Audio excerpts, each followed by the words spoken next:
Welcome to Tenor Tech, where I solve the problems you didn't even know you had.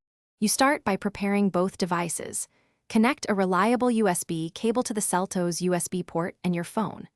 Make sure Android Auto is installed and granted permissions for location, contacts, and notifications, otherwise pairing stalls.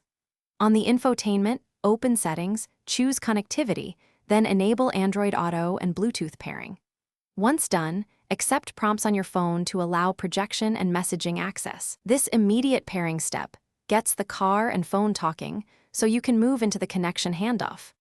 With the phone connected, select Android Auto on the Seltos display. The system will search and list your phone.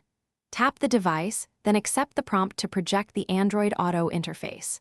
Configure apps. Set Google Maps or Waze as default navigation, pick your music app, and enable messages read aloud if desired.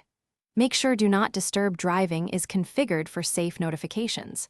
If the screen layout looks off, tweak display scaling and touch sensitivity in the infotainment settings for a cleaner, responsive interface. Finish by testing essential functions.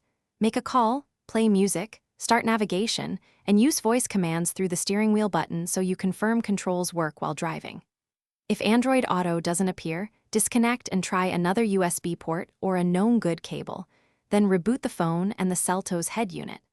Make sure both the phone OS and the car's infotainment firmware are up to date, since outdated software often blocks projection. If still stuck, clear the Android Auto app cache and retry the connection once more.